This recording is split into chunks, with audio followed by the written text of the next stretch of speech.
Welcome on Easy Learning. Now I am going to start a new chapter of Story of English, Chapter 5, Modern English.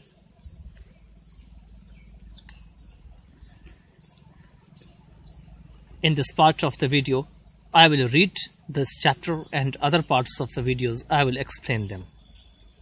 So let's start reading this chapter.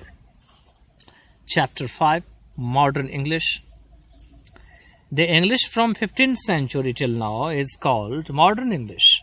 It is now practical to divide this period into Modern English, first and second, for the simple reason that social, technological and political developments in and outside England in the last 500 years have affected the structure and the use of English.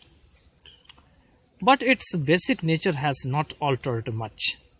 It is interesting to chart the course of this language over the years and understand how it has established itself in the world as an international link language and a powerhouse of literary activity.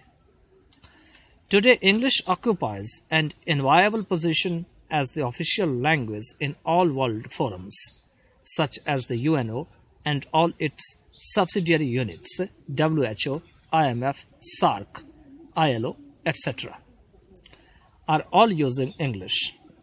In India too, we are greatly dependent on English for official, social and commercial purposes. Globalization has further strengthened the requirements of learning and using English for everyday activities. The Indians are quick learners of the language because, as discussed earlier, we belong to the same Indo-European family. English is being taught and learnt with all seriousness in countries such as China, Japan, Korea, and Indonesia. The Indian advantage of knowing, speaking, and writing correct English will gradually disappear if the future generations of young Indians do not seriously take up the challenging task of mastering a world language. The development of modern English, first, was largely helped by the introduction of the printing technology in 1476. This established standard forms of English spelling and pronunciation. It also allowed opportunities to more people to write and give wider circulation to their writings. This was facilitated by the rise of literacy in England, and by the end of the 17th and 18th centuries, the reading public had grown considerably. Other major factors contributing to the growth of the language were the development of England as a maritime power, the expansion of the British Empire, and the growth of commerce, industry, and communication. Two major well-known events in Europe, namely the Renaissance and the Reformation, had far-reaching effects on the English language. Vocabulary. It can well be understood that the rapid rate of change, growth and development made the English realize that their vocabulary lacked the words to express these new ideas and techniques. Thus began another phase of rapid borrowings from Latin, French, Greek, Italian, Spanish and other languages. English absorbed words from almost 50 different languages, including words from the languages of Asia and Africa. Some of these borrowings are given below. However, it is important to remember that there was a group which objected to this process and they came to be known as the purists. But they were unable to stop the inflow of foreign words into the English vocabulary. Some of the borrowings in the 16th and 17th centuries: language words, Latin, Greek, adapt, appropriate, capsule, lunar, virus, French, alloy, battery, chocolate, passport, ticket, Hindi, guru, pandit, sapai, sari, tag, Arabic, sultan, sheikh, algebra, hashish, Italian, balcony, ballad, sonnet, lottery, fuse, macaroni, Portuguese, buffalo, varanda, marmaldi, pagoda, Persian, bazaar, karwa, sofa, shah, divan, kismet, Spanish, banana, cockroach, guitar, potato, barricade, Dutch, knapsack, landscape, frolic, slim, easel, Turkish, coffee, kiosk, yogurt, kaftan, Africans, trek, apartheid. Grammar.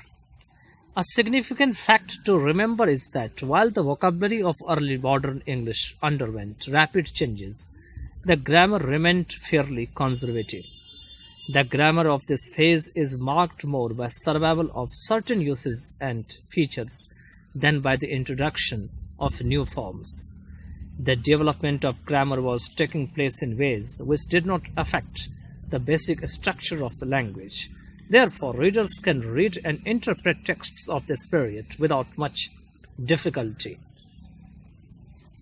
Well-known literary works of this period: Arthur Walk, Edmund Spenser, Fairy Queen, Christopher Marlowe, Dr. Faustus, Francis Bacon, Essays, Ben Jonson, Volpone, Shakespeare, King Lear, Othello, Macbeth, The Merchant of Venice, etc. The authorized version of the Bible and Shakespeare's writings also helped in simplifying English. The above writers of the famous Elizabethan age, with their literary genius, transformed the language and brought about unprecedented creativity and inventiveness in its use. During the 18th century, also known as the Augustan Age, there is a strong sense of order and regulation, in sharp contrast to the spirit of experiment and adventure of the previous 2 centuries. The needs of a dictionary and grammar was felt greatly during this period, so that spellings could be standardized and correct use of grammar would become possible. The often heard idiom, "necessity is the mother of invention," proved to be correct. In 1755, Dr. Samuel Johnson published a dictionary of the English language, which contained over 40,000 words and their meanings. The work took 7 years to complete. The second need was fulfilled by the 18th century grammarians. Some of these grammars books were: William Logton, 1734, Practical Grammar of the English Tongue; Joseph Priestley, 1761, The Rudiments of English Grammar; Robert Loth, 1762, Short Introduction to English Grammar; James Buchanan, 1762, The British Grammar; Lindley Murray, 1792, English Grammar. These grammars had 3 main objectives: first, to codify the rules of English sentence structure; second, to discuss points and decide cases of divided uses; and finally, to prescribe rules for correct uses. The foundations of English were strengthened by these methods. Many of the conventions now accepted in present-day grammar were originally stated in these books. Conclusion. The 18th century grammarians shared the spirit of the age to establish order in language. After what they saw a chaotic period of expansion and experiment, they felt that grammar could be a means of preserving the language and considered their roles as authoritative, but there existed differences of opinion among writers and grammarians. This story about the changes, growth and development of English largely took place within the area called the British Isles. After the 18th century, the English language started leaving the shores of England. It travelled to almost all parts of the world and was soon to become a world language. Many socio-political events were responsible for this. This the beginning of the modern English too. The expansion and diversification of English in the 19th and 20th centuries is discussed in the next chapter.